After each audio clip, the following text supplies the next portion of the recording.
Pemirsa, Al Zaitun dan Panji Gumilang adalah dua hal yang sulit terpisahkan.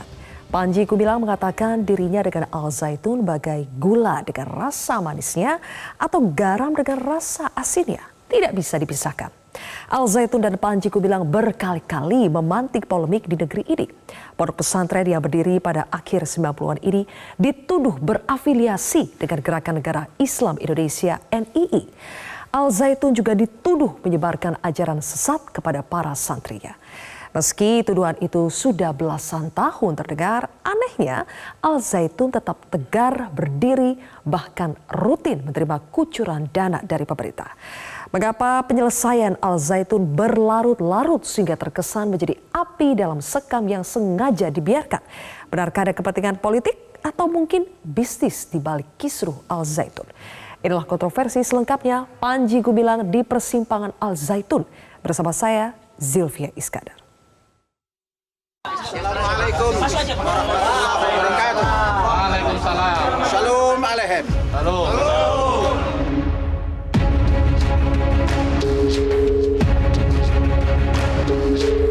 Sesungguhnya memang dia itu berlatar belakang NII dan Panji Gumilang itu pemegang estafeta ke-6. Dulu namanya Yayasan Negara Islam Indonesia. Sekarang tuh yayasannya diganti namanya YPU, Yayasan Pesantren Islam. Kalau lihat di jalan itu ada rumah yatim yang judul yayasannya itu judul seperti nasionalis lah. Ini yayasan kebangsaan. Itu pasti anak buahnya Panji Gumilang. Ajaran Islam yang asasi adalah Al-Quran, ajaran Nasrani yang asasi adalah Injil, ajaran Yahudi yang asasi adalah Taurat. Dan itu diimani semuanya menurut Al-Quran. Pesantrennya direkomendasi memang untuk dibekukan atau dibubarkan, tapi harus secara bijak murid di sana atau santri di sana bisa diberikan solusi pendidikan seadil-adilnya. Karena sebenarnya biangnya kan di orang yang bernama Panji Gumilang Itu semua adalah tuduhan yang tidak benar supaya bisa dipisahkan antara AS Panji Gumilang dan Az-Zaitun. Baik, pemirsa, untuk membahasnya sudah hadir 4 orang narasumber di studio. Yang pertama adalah anggota Komisi 3 DPR RI, Pak Arsul Sani. Kemudian ada Wakil Sekjen MUI, Pak Iksan Abdullah. Selanjutnya ada Ketua Umum DPP Forum Advokat Pembela Pancasila (FAPP) atau yang menjadi pelapor Panji Gumilang, yaitu Bang Ihsan Tanjung. Kemudian juga ada Direktur Pendidikan Diniyah dan Ponpes Kementerian Agama, Waryono Abdul Ghafur atau Prof Yon. Dan pemirsa, kami juga masih menantikan kedatangan dari alumni Al Zaitun Muhammad Ihsan, dan nanti juga akan tersambung lewat sambungan telepon kuasa hukum Panji Gumilang Hendra Effendi. Saya akan langsung mulai dari MUI terlebih dahulu, Pak Ihsan, karena MUI ini digugat oleh Panji Gumilang, tidak hanya lembaganya tapi juga katanya sejumlah pengurus MUI. Jadi Panji Gumilang balik menyerang. Bagaimana tanggapan dari MUI? Ya, kalau Panji Gumilang menggugat MUI itu salah alamat.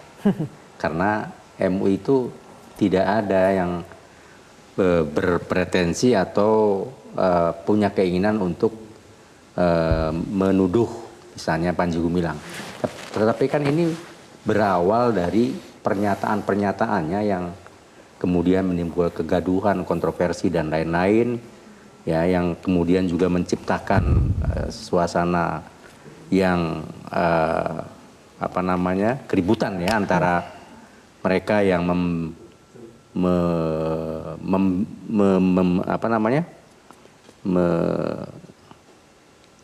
membela Islam yang sebenarnya dan mereka yang di dalam Al Zaitun. Jadi maksud tentu Pak di Ihsan sini ini Majelis Ulama Indonesia ingin meluruskan bagaimana sih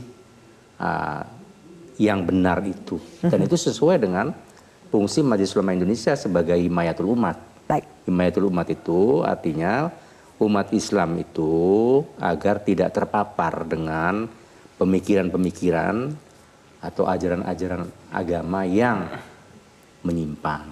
Apa sih Pak yang sesat, yang menyimpang? Mungkin saya harus tanya dulu, sebetulnya kalau menurut MUI yang sesat itu Panji Gumilangnya atau Al Zaitunnya? Ya jelas ya, kalau ini kan harus bukan Panji Gumilang dan Al Zaitun, tetapi Panji Gumilang ya, jelas karena ini kan pernyataan-pernyataan yang meluncur dari mulutnya Panji Gumilang yang kemudian juga ini tidak terbantahkan, tervalidasi bahwa yang sekarang viral rame di media itu, di masyarakat ya, itu benar adanya berasal dari Panji Gumilang. Nah oleh karenanya ya tentu yang bersangkutan harus mempertanggungjawabkan perbuatannya karena telah telah menista keyakinan. Di bagian mana Pak? Yang paling sesat yang tidak terbantahkan kalau menurut MUI dari pernyataan Panji Gumilang yang paling menistakan agama itu yang mana? Ya walaupun banyak ya, tapi kan salah satu saja misalnya Al-Quran itu sebagai kalam Rasulullah. Nah ini kan jumhur ulama dan para mufassirin sudah sepakat. Ya, dan tidak ada perdebatan lagi soal ini bahwa Al-Quran itu kan firman Allah Subhanahu wa taala. Nah, salah satunya mungkin itu ya. Ini kan sedang didalami oleh penyidik ya, Mabes Polri. Nanti karena persoalannya sudah bergulir di sana, ya kita tunggulah bagaimana penyidikan itu berjalan dengan baik.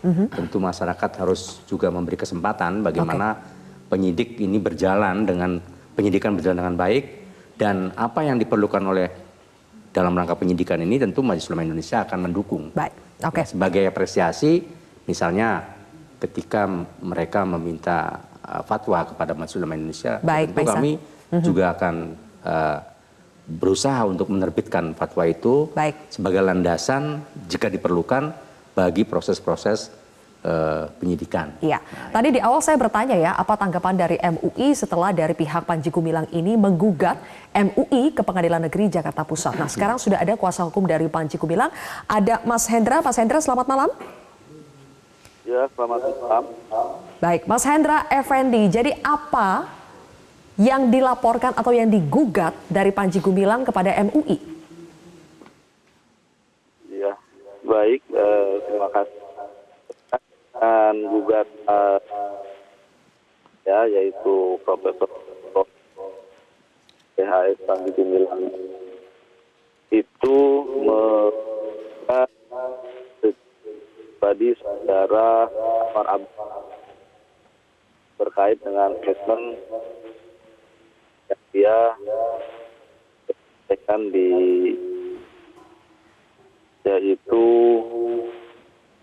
menjustifikasi bahwa klien saya adalah ya, dengan dia dapatkan dari media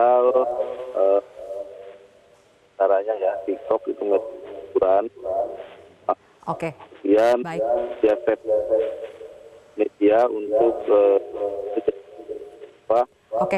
Mas Hendra, mohon maaf ini suaranya tidak jelas, kami tidak bisa mendengar dengan baik apa yang Mas Hendra sampaikan. Kita tunggu dulu perbaikan komunikasinya. Saya akan beralih dulu ke narasumber yang lain. Di sini sudah ada Prof Yon. Prof Yon, dari Kemenak menanggapi berbagai tudingan penistaan agama dan ajaran sesat yang ada di Al Zaitun, selama ini apa sikap yang pernah diambil Kemenak? Ya, terima kasih. Kementerian Agama tentu secara regulatif ya, karena memang ada regulasinya, di situ ada madrasah, kemudian ada perguruan tinggi swasta, tentu saja juga kita menitipkan kepada Kopertais, dan Kopertais juga punya aturan untuk bagaimana memantau perguruan tinggi yang ada di dalamnya, kemudian disampaikan kepada kami. Untuk madrasah juga ada nomenklatur pengawasan madrasah. Lah memang dari data yang kami peroleh ini Mbak Zilvia, ini terbaru ini ya, tanggal 5 Mei 2023, Pondok Pesantren Az-Zaitun itu menggunakan kitab standar sebenarnya. Jadi misalnya Mbak, untuk hadis menggunakan Bulughul Maram. Bulughul Maram itu dipakai di pesantren-pesantren gitu ya. Kemudian untuk fikih itu menggunakan Bidayatul Mujtahid. Ini karya Ibnu Rushd gitu ya. Ini standar juga gitu loh. Kemudian yang ketiga ini untuk akidahnya menggunakan Mabadiul Awaliyah. ini juga standar. Ya. Kemudian untuk bahasa Arab ini ada Amthilatut Tasrifiyah. Ini juga kitabnya Pak Ihsan, Mbak Arsul ini dibaca di pesantren. Artinya Pak, secara kurikulum, secara kitab tidak ada masalah? Tidak ada masalah di permukaan. Di permukaan? Iya, di permukaan. Di bawah permukaan ada apa? Lah ini yang kita tidak sampai ke sana. Dan kita juga tidak Kenapa diberi tidak akses. sampai ke sana Pak? Ya tentu saja kita kan nahnu nahkumu bidhawahiriha. Dan yang kedua tentu saja kami sebenarnya juga ingin bertanya lebih jauh pasca munculnya Pak Panji Gumilang menyampaikan hal-hal yang di luar ada dalam kitab ini. Jadi misalnya tadi disampaikan oleh Pak Ihsan minimal melalui media kok beliau menyampaikan bahwa Quran itu adalah kalam Muhammad. Ini kalau membaca kitab-kitab fikih dan hadis ini nggak ada. Lah sumbernya itu kan perlu tahu kita ini. Kenapa antara sumber yang ada dengan yang disampaikan beliau itu berbeda. Oke, Pak, selama ini kan ada dugaan bahwa ada hidden kurikulum, kurikulum tersembunyi yang tidak bisa terdeteksi oleh pengawasan-pengawasan standar seperti itu. Kemenak juga mendeteksi itu? Ya, kami belakangan saja setelah tahu ada apa ini video-video yang disampaikan oleh pimpinan Al-Zaitun gitu ya. Kami heran kenapa antara yang disampaikan kepada para asesor gitu ya, kepada penilai kurikulum madrasah dan seterusnya, itu berbeda dengan yang ditampilkan di media. Maka kami duga gitu kan, kami duga ada kurikulum yang diajarkan berbeda dengan yang ada. Kami duga saja. Tapi buktinya belum ada? Buktinya belum ada yang kami peroleh secara langsung gitu ya. Tapi minimal di media kan kita dapati seperti itu. Oke, saya kembali lagi ya ke Pak Ihsan. Dugaan soal ada hidden kurikulum. Kurikulum yang tadi segala macam yang disebut sesat itu tidak diajarkan di permukaan, tapi underground. Benarkah itu Pak? Ya kalau dilihat dari penjelasan Prof. Waryono tadi sudah benar. Memang kurikulum di sana tidak akan mungkin mendapatkan akreditasi kalau ada yang aneh kan. Tetapi kemudian ada plusnya. Nah inilah yang dimaksud dengan hidden. Diduga memang ada hidden. Dan kita mendapatkan itu yang namanya yang hidden itu. Ya tentu saya tidak akan klarifikasi di sini atau saya buka di sini. Tetapi untuk bahan ini kami sudah memiliki mengenai buku yang dipakai kurikulum yang benar tadi plus. Nah inilah yang disampaikan setiap kali di hari Jumat khususnya. Jadi MUI punya bukti buku itu Pak? Dong. Buku hidden kurikulum itu? Punya, bukan yang hidden isinya? kurikulum. Intinya ini doktrin yang disampaikan dalam kurikulum plus. Oke, dan memang dalam buku itu sesat menurut MUI? Iya, bukan sesat. Artinya di luar yang ada di yang normal. Normal seperti halnya. Di luar normal berarti yang di dalam buku itu tidak normal Pak ajaran-ajarannya? Ya pasti seperti itu. Tidak sesuai dengan yang diyakini oleh MUI? Iya betul. Tidak sesuai dengan standar yang ada pada biasanya? Iya betul. Oke, tapi sejauh ini Panji Gumilang selalu membantah bahwa ia telah menistakan agama, bahwa adalah ajaran sesat di Al-Zaitun. Kita simak pernyataan Panji Gumilang berikut ini. Saya tidak pernah menistakan agama. Tapi kalau ditanya ya saya bilang saya tidak pernah menistakan agama. Apalagi itu agama saya, agama orang lain saja tidak pernah saya nistakan. Oke, Bang Ihsan Tanjung di sini selaku salah satu pelapor dari Panji Gumilang. Panji Gumilang membantah telah menistakan agama, tapi dari FAPP menyatakan bahwa Panji Gumilang melaporkan Panji Gumilang atas dugaan penistaan agama. Dari mana FAPP menyimpulkan itu, Bang Ihsan? Terima kasih. Jadi saya ini advokat ya, pengacara. Kita dari Forum Advokat Pembela Pancasila tidak ujuk-ujuk kemudian melaporkan. Sebetulnya jauh-jauh hari baik itu hasil penelitian, respon dari para ulama, tokoh sudah banyak berkembang di media, baik media mainstream maupun media sosial. Dan terang menyatakan bahwa ini persoalan. Apa yang disampaikan oleh saudara Panji Gumilang ini persoalan.